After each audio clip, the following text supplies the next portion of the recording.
Ignition sequence starts. 6, 5, 4, 3, 2, 1, 0. Liftoff. We have a liftoff.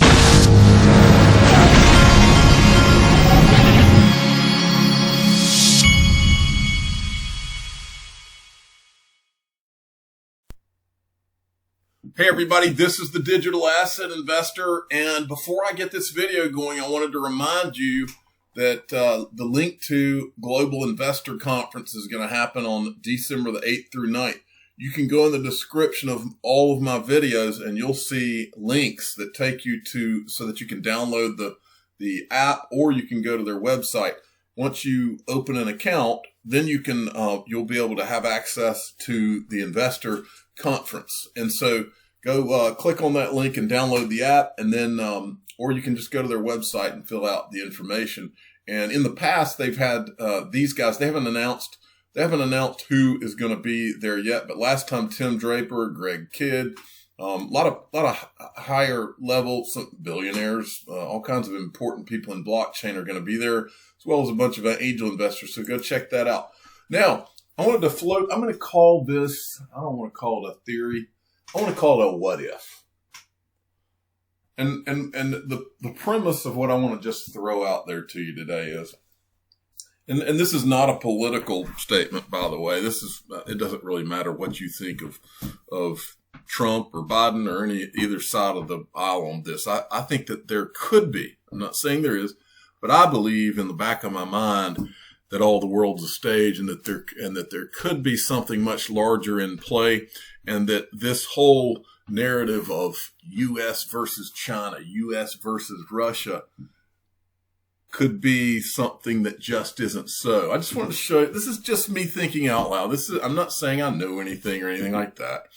First thing I wanted to show you, this is Vladimir Putin and the Saudi Prince Mohammed bin Salman celebrate, And then I want to just establish the premise that all of the wars and all of the things that all of our countries have been, the wars that have been fought, I think most people can agree that it's all been about oil. And the reason it's about oil is because of the PetroDollar, more or less. We've been fighting wars, whether it's Saddam Hussein or whoever.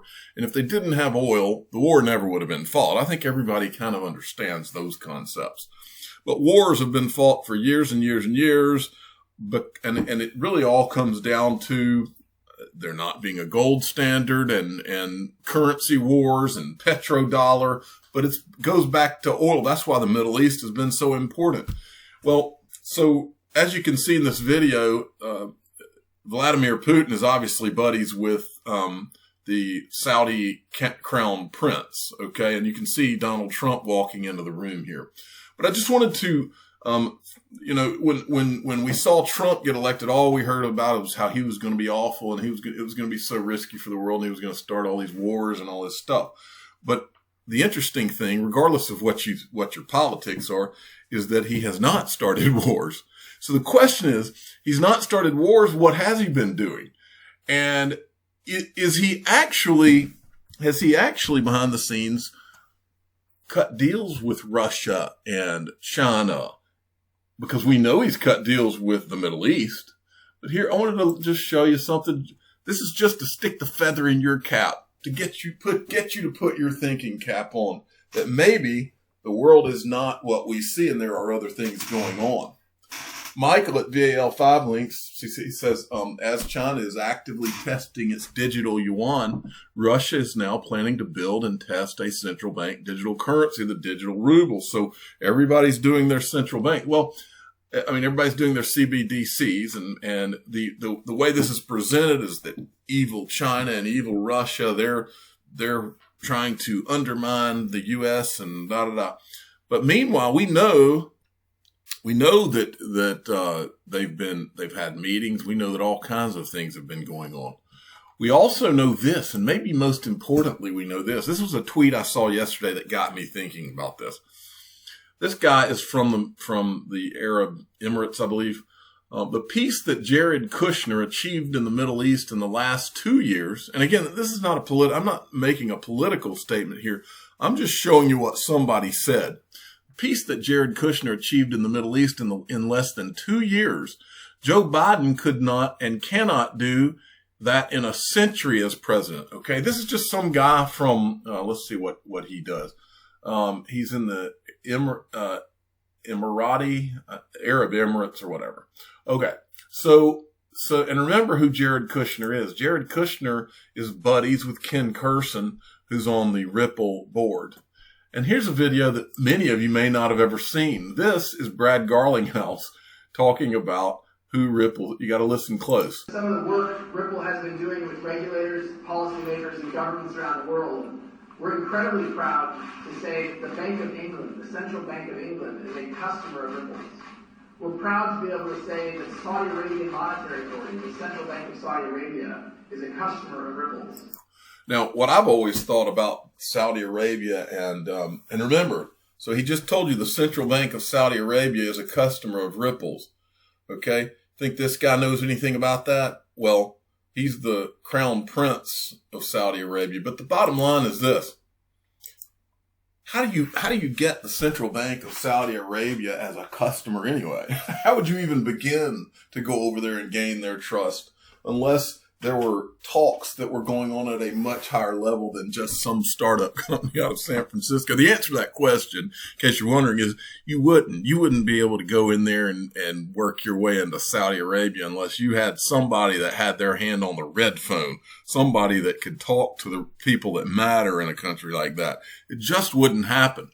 For that reason, and I don't think for a minute, and look, make no mistake, all of this digital currency stuff, this isn't about Ripple getting some banking customers and create a company. This is about negotiating what happens next when the U.S. dollar does not have the world reserve currency status anymore, because the United States knew that nobody can have it forever.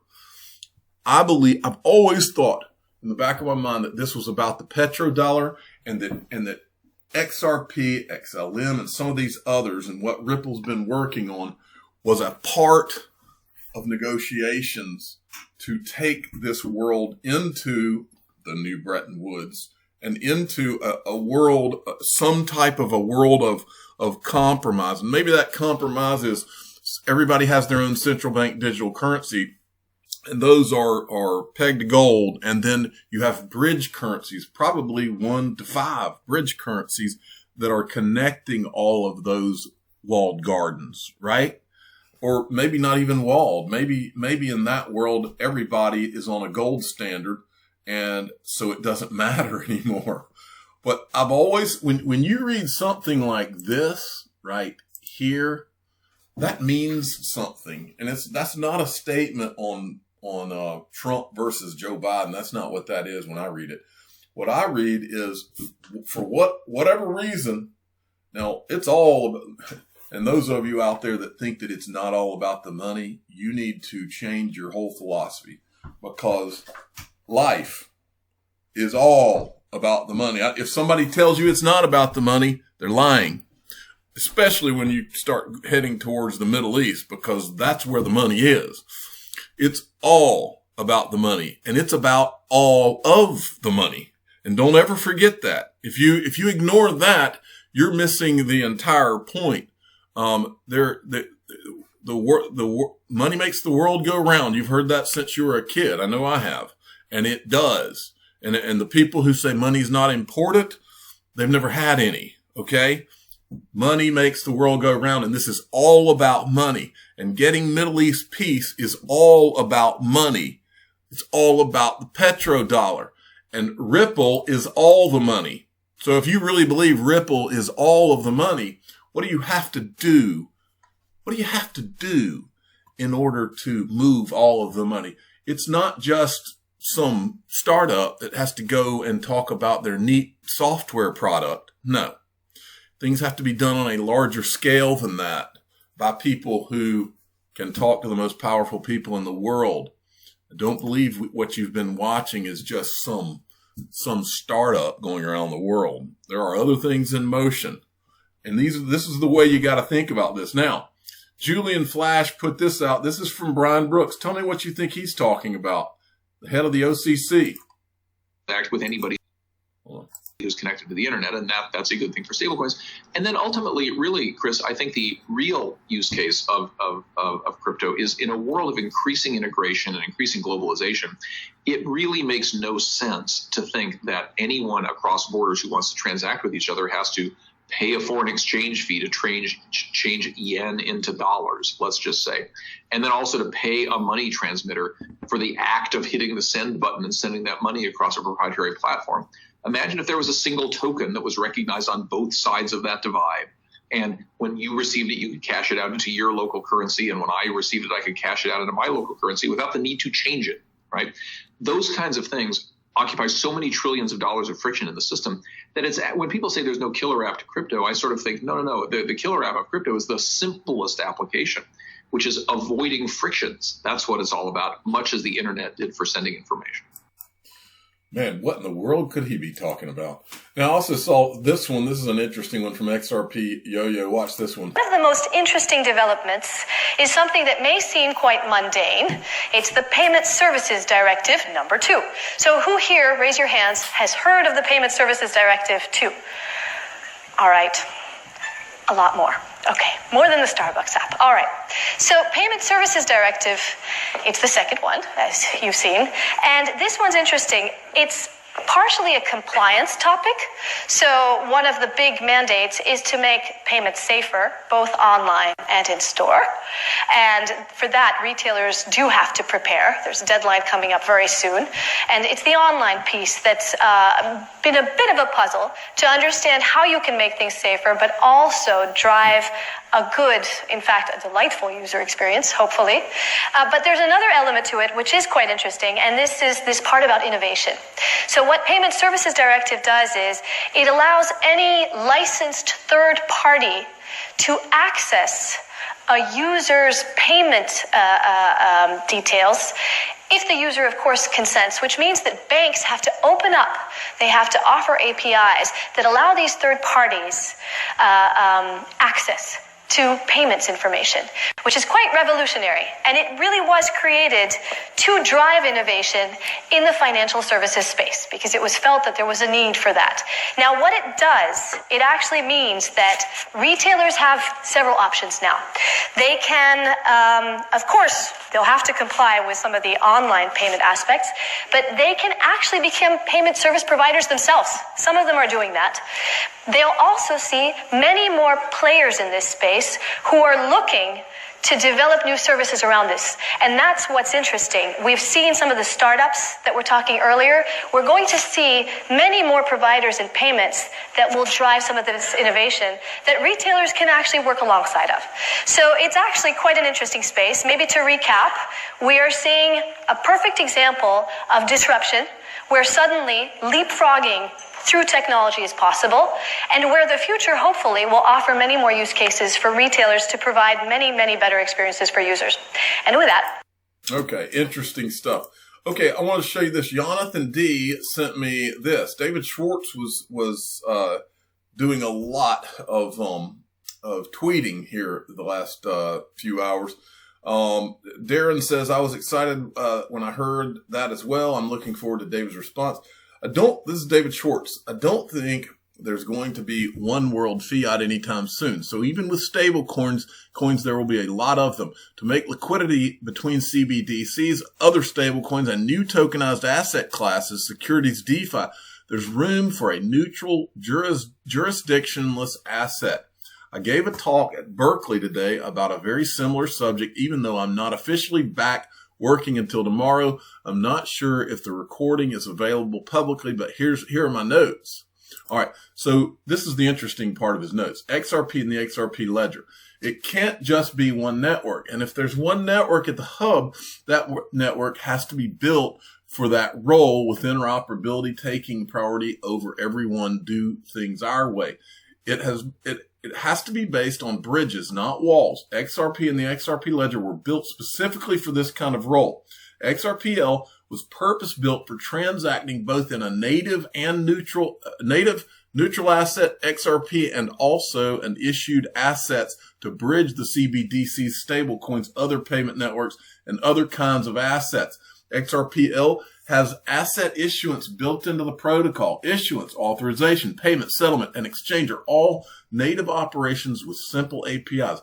Issued assets can represent fiat currency, securities, or anything else. Sounds like all the money to me, folks. Or anything else of fungible value that works like a currency. The XRP ledger can't handle all the world's payments, and I'm not proposing a one network solution. That's totally unrealistic. People want different things and have different problems, but XRP can be the hub or backbone that provides the fast international settlement piece. It won't solve the last mile problem, but will help with interoperability and concentrating liquidity so enterprises don't have to keep funds in every payment system. I mean, does he spell it out there or does he spell it out? Okay, this is cool. There may be absolutely nothing to this. I just wanted to read it to you. Coincidence or fact? 12th of December 2020, flare snapshot date. In the same day, 3 years ago, that XRP did the first big green candle of $3.84 moonshot price in 15 days only.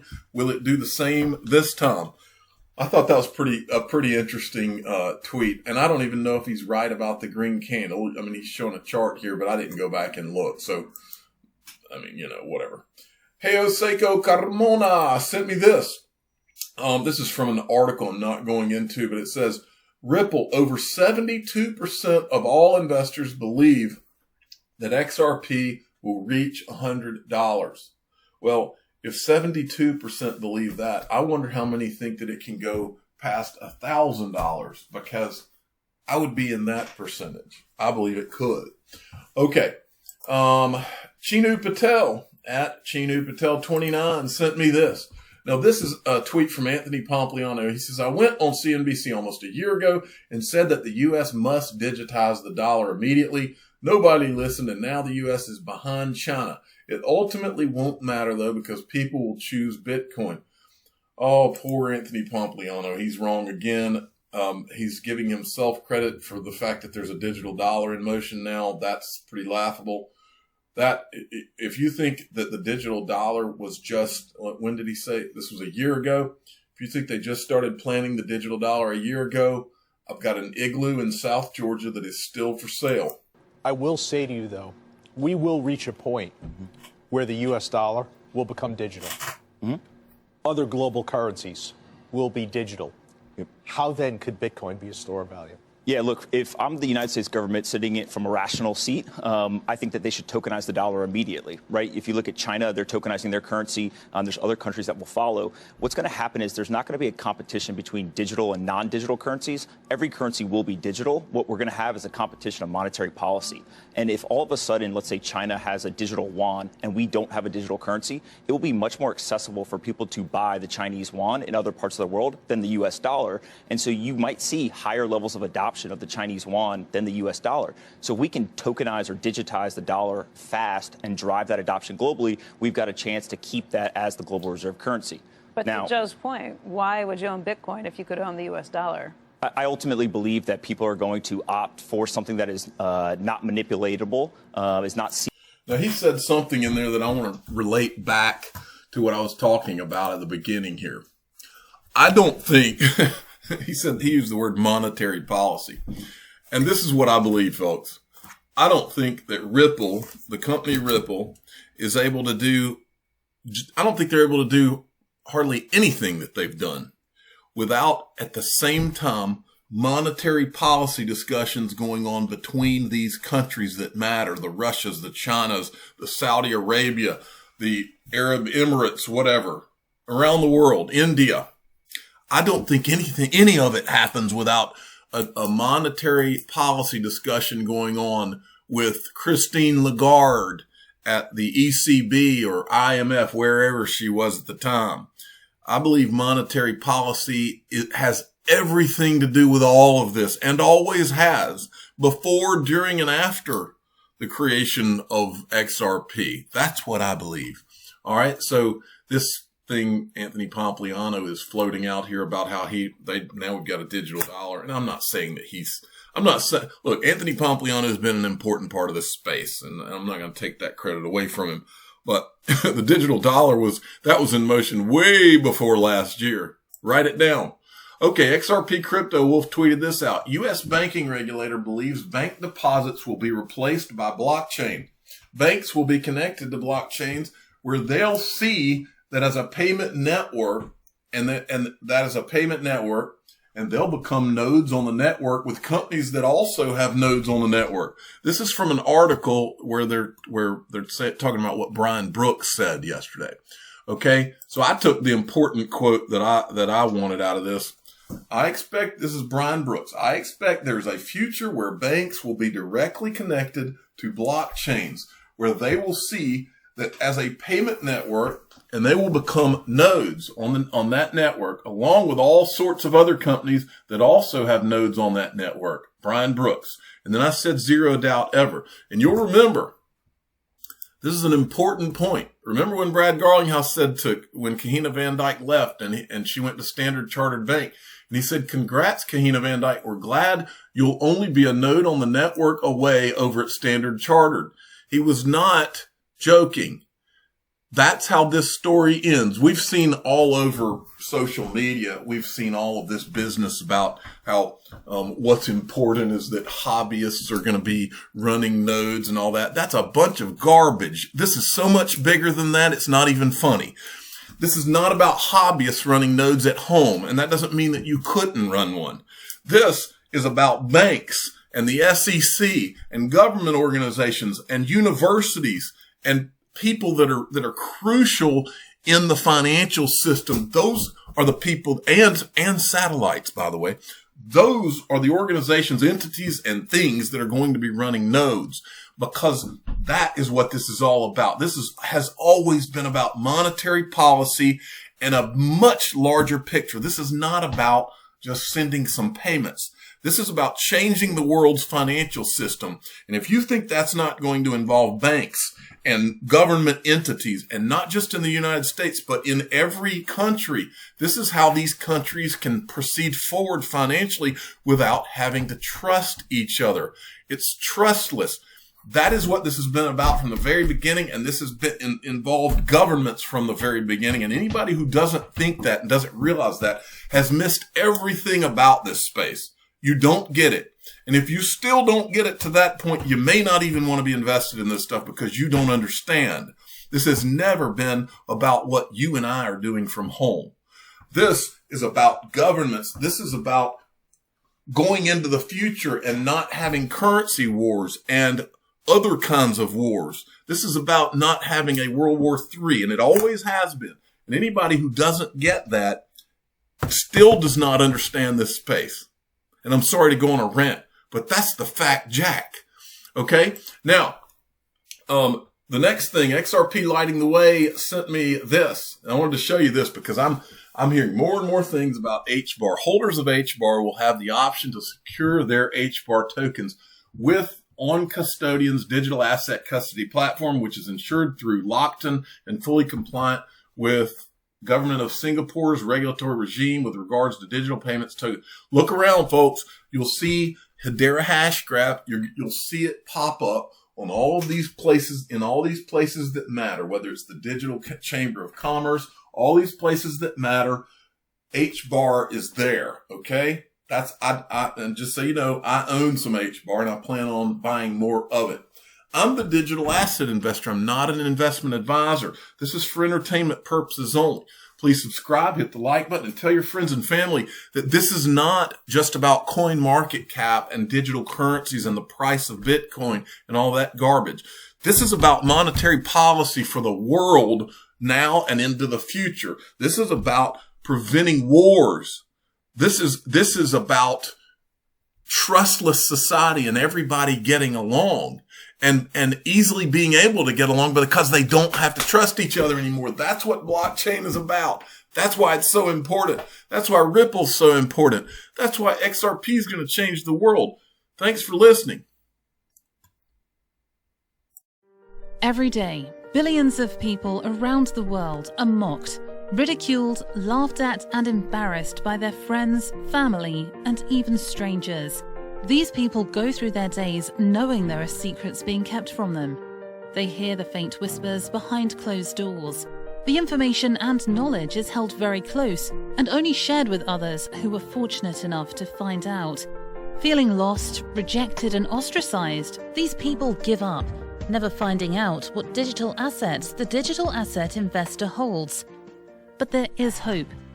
Join the free Digital Asset Investor email newsletter and find out what digital assets he owns each month, including investments he's considering.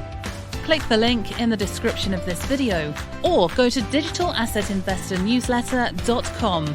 Put an end to your days of gloom and depression. Join the greatest free digital asset email newsletter ever created.